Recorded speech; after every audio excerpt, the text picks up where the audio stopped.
Assalamualaikum warahmatullahi wabarakatuh. Perkenalkan, nama saya Rahma Eninta Burmanik dari jurusan Pengembangan Masyarakat Islam UIN Sumatera Utara. Sebelumnya, perkenalkan juga terlebih dahulu teman sekelompok saya bernama Joya Andriani dan Malia. Kami dari kelompok 11 mata kuliah Pembangunan Masyarakat Pedesaan semester 6 dosen pengampu Bapak Ismail SEME.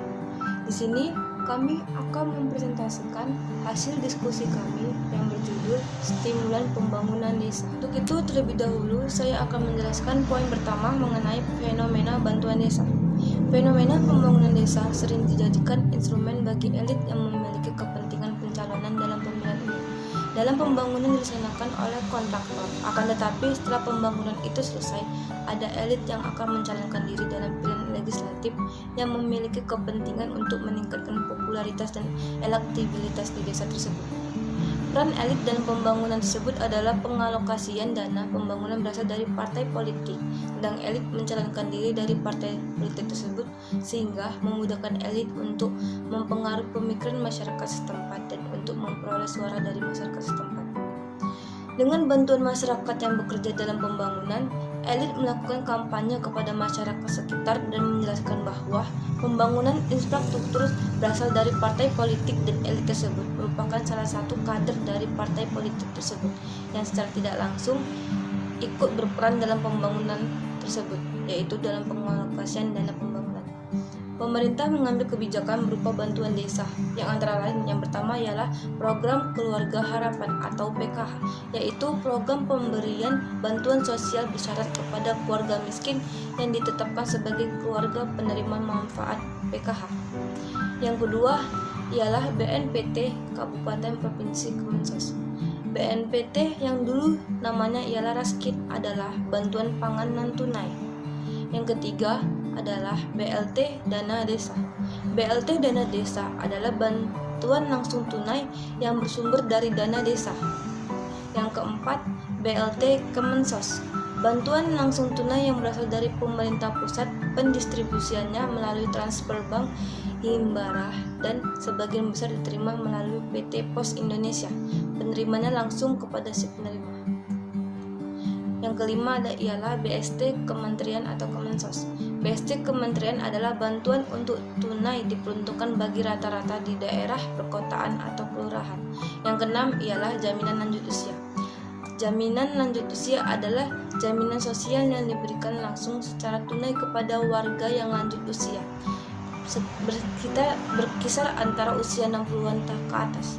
Tidak potensial sebesar 300.000 per bulan atau per orang selama 1 tahun. Sekian penjelasan dari saya akan kembalikan kepada teman-teman saya. Materi selanjutnya akan disampaikan oleh teman saya kepada saudari Joya Andriani, dipersilakan. Baik, di sini saya akan menjelaskan tentang perubahan paradigma bantuan desa. Paradigma pembangunan selama beberapa dekade terakhir telah mengalami perubahan mendasar, yang mana yang pertama kecenderungan melihat pencapaian tujuan-tujuan pembangunan yang diukur dengan secara makro menuju pendekatan regional dan lokal. Yang kedua, pilihan antara pertumbuhan dan pemerataan. Yang ketiga, asumsi tentang peranan pemerintah dan partisipasi masyarakat. Yang keempat, kegagalan menemukan model-model pembangunan wilayah yang khas dunia ketiga dan khas negara yang sangat berbeda. Walaupun relatif, tidak ada konsensus baku tentang definisi pembangunan yang diterima secara luas. Namun, umumnya dipahami bahwa pembangunan pada dasarnya merupakan suatu proses perubahan-perubahan ke arah yang dikehendaki. Dengan demikian, proses pembangunan adalah upaya menciptakan perubahan ke arah yang diinginkan. Dengan kata lain, pembangunan adalah suatu proses yang memiliki tujuan dan terencana. Lahirnya ilmu-ilmu kewilayahan, khusus Regional Development of Regional Sciences, pada dasarnya adalah bentuk-bentuk kritis atas cara pandang pendekatan pembangunan yang terlalu sering melihat dari kacamata makro. Karena salah satu permasalahan real pembangunan adalah masalah disparitasi regional. Kegagalan program-program pembangunan di dalam mencapai tujuannya di satu sisi seringkali bukanlah semata-mata kegagalan di dalam program-program pembangunan itu sendiri. Tapi ada sisi sumbangan kesalahan karena berkembangnya kepercayaan akan kebenaran teori-teori atau konsep-konsep pembangunan yang melandasinya di dalam lingkungan keilmuan itu sendiri. Teori pembangunan selalu berkembang dan mengalami koreksi sehingga melahirkan pergeseran tentang sesuatu yang dianggap benar dan baik di dalam proses pembangunannya. Pergeseran ini dalam bahasa sehari-hari disebut sebagai pergeseran paradigma atau lahirnya paradigma baru, yang mana secara filsafat ada beberapa ruang pengetahuan. Yang pertama, kita tahu bahwa kita tahu. Yang kedua, kita tahu bahwa kita tidak tahu. Dan yang ketiga, kita tidak tahu bahwa kita tidak tahu. Perkembangan pengalaman manusia, perkembangan ilmu dan teknologi menyebabkan semakinnya luas ruang pengetahuan yang pertama. Perkembangan ini menyebabkan selalu dimungkinkan timbulnya paradigma-paradigma baru termasuk paradigma pembangunan sebagaimana dikemukakan oleh sosiolog Hun yang dimaksud tentang paradigma. Pembangunan wilayah bukanlah semata-mata fenomena dalam dimensi lokal dan regional, namun juga merupakan bagian yang terpisah dari kepentingan pembangunan makro bahkan global. Kajian perencanaan wilayah secara alat peramal dalam pendekatan analisis dari Walter Israel membawa pada suatu banjir publikasi mengenai development, policy growth center dan sejenisnya selama tengah tahun 60-an. Pendekatannya didasarkan dari realitis negara-negara industri barat yang semula mungkin penerapannya juga akan efektif juga untuk negara dunia ketiga. Gagasan pembangunan regional berimbang pada mulanya merupakan ide populis Stalin yang ingin membangun setiap wilayah dari Soviet sebagai bagian dari upaya meningkatkan pertahanan negara. Di Inggris, gagasan ini diwujudkan dengan menyebarkan aktivitas industri dan serta membangun wilayah terbelakang setelah penyerbuan Jerman selama Perang Dunia Kedua. Di Amerika, wilayah terbelakang dari wilayah Tennessee menerima perhatian utama. Jelaslah bahwa ide-ide pembangunan berimbang telah lama muncul di berbagai negara, khususnya negara-negara maju. Akan tetapi permasalahan disparitas regional dalam pembangunan ekonomi lebih relevan, lazim, dan sangat parah terjadi di negara-negara yang berbeda. Baiklah, untuk materi ketiga, materi terakhir akan disampaikan oleh Saudari Malia. Kepada Saudari Malia, dipersilakan. Assalamualaikum warahmatullahi wabarakatuh. Di sini saya Marlia ingin menjelaskan 2 poin tentang popularitas dana desa dan penggunaan dana desa. Jadi poin pertama adalah popularitas dana desa. Dalam pembangunan desa, peranan elit dan juga masyarakat sangat dibutuhkan karena kedua pihak tersebut sangat berkaitan dengan proses pembangunan desa. Elit sebagai kelompok yang memiliki kedudukan dan kekuasaan berfungsi sebagai pembuatan keputusan dan pembangunan, sedangkan masyarakat berfungsi untuk proses pembangunan. Elit dibagi menjadi 2. Yang pertama, elit formal, yaitu seseorang atau kelompok memiliki kekuasaan dan seseorang atau kelompok tersebut memiliki jabatan dalam pemerintahan desa seperti kepala desa atau lurah, sekretaris desa, dan perangkat desa lainnya. Lalu poin yang kedua, elit informal, yaitu seseorang atau kelompok yang memiliki kekuasaan dan seseorang atau kelompok yang tersebut bukan merupakan bagian dari pemerintahan desa. Meskipun seseorang atau kelompok tersebut memiliki wewenang dalam menentukan keputusan, mereka itu seperti penguasa dan tokoh masyarakat, baik politik, agama, adat, dan sebagainya. Lalu elit dijelaskan sebagai minoritas, pribadi-pribadi yang diangkat untuk melayani suatu kolektivitas dengan cara yang bernilai sosial, efektif, dan bertanggung jawab. Di mana efektivitas dalam hidup ini merujuk pada pelaksanaan kegiatan, kepentingan, dan perhatian kepada orang lain pada tempat di mana golongan elit itu memberikan tanggapan.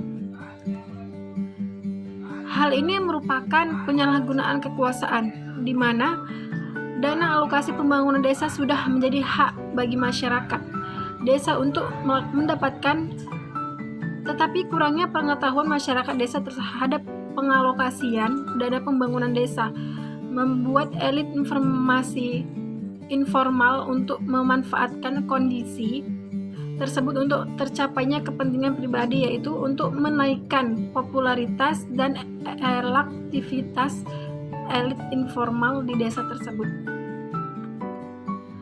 Fenomena pembangunan desa sering dijadikan instrumen bagi elit yang memiliki kepentingan pencalonan dan dalam pemilihan umum.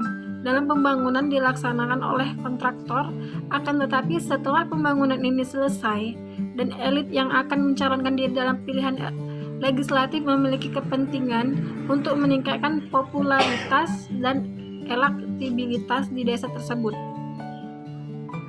Peran elit dalam pembangunan tersebut adalah pengalokasian dana pembangunan berasal dari partai politik, sedangkan elit mencalonkan diri dari partai politik tersebut sehingga memudahkan elit untuk mempengaruhi pemikiran masyarakat setempat dan untuk memperoleh suara dari masyarakat setempat. Dalam penelitian ini menarik untuk membahas peranan elit dalam pembangunan desa. Peran elit dalam pembangunan desa itu memiliki kepentingan tersendiri. Namun dalam pembahasan ini bukan elit formal, akan tetapi lebih membahas peran elit informal. Dalam pembahasan ini, elit informal lebih memiliki kepentingan besar dalam pembangunan desa, yaitu untuk meningkatkan popularitas dan elektabilitas baik elit tersebut yang merupakan calon legislatif maupun partai politik. Lalu poin yang kedua, penggunaan dana desa. Penggunaan dana desa diprioritaskan untuk membiayai pembangunan dan pemberdayaan masyarakat yang ditujukan untuk meningkatkan kesejahteraan masyarakat desa, peningkatan kualitas hidup manusia, serta penanggulangan kemiskinan, dan dituangkan dalam rencana kerja di pemerintah desa. Pelaksanaan kegiatan dibiayai dari dana desa berpedoman pada pedoman teknis yang ditetapkan oleh bupati atau wali kota mengenai kegiatan yang dibiayai dari dana desa. Pelaksanaan kegiatan yang dibiayai dari dana desa diutamakan dilakukan secara swakelola dengan menggunakan sumber daya atau bahan baku lokal, dan diupayakan dengan lebih banyak menyerap tenaga kerja dari masyarakat desa setempat. Dana desa dapat digunakan untuk membiayai kegiatan yang tidak termasuk dalam prioritas penggunaan dana desa setelah mendapatkan persetujuan bupati atau wali kota, dengan memastikan pengalokasian dana desa itu untuk kegiatan yang menjadi prioritas telah terpenuhi dan atau kegiatan pembangunan dan pemberdayaan masyarakat telah terpenuhi. Prioritas penggunaan desa didasarkan pada prinsip yang pertama itu kemanusiaan adalah pengutamaan hak-hak dasar, harkat, dan martabat manusia. Lalu yang kedua, keadilan adalah pengutamaan pemenuhan hak dan kepentingan seluruh warga desa tanpa membeda-bedakan. Yang ketiga, kebinekaan adalah pengakuan dan penghormatan terhadap keanekaragaman budaya dan kearifan lokal sebagai pembentuk kesalehan sosial berdasarkan nilai-nilai kemanusiaan universal. Lalu yang keempat, keseimbangan adalah pengutamaan perawatan bumi yang lestari untuk keberlanjutan kehidupan manusia. Dan yang kelima itu adalah kepentingan nasional adalah pengutamaan pelaksanaan kebijakan strategis nasional untuk mewujudkan kesejahteraan rakyat. Baik, terima kasih. Itu aja yang bisa saya jelaskan. Selanjutnya saya serahkan kepada moderator. Sekianlah pemaparan materi yang telah kami lakukan. Lebih dan kurang kami mohon maaf. Dan kami akhiri. Assalamualaikum warahmatullahi wabarakatuh.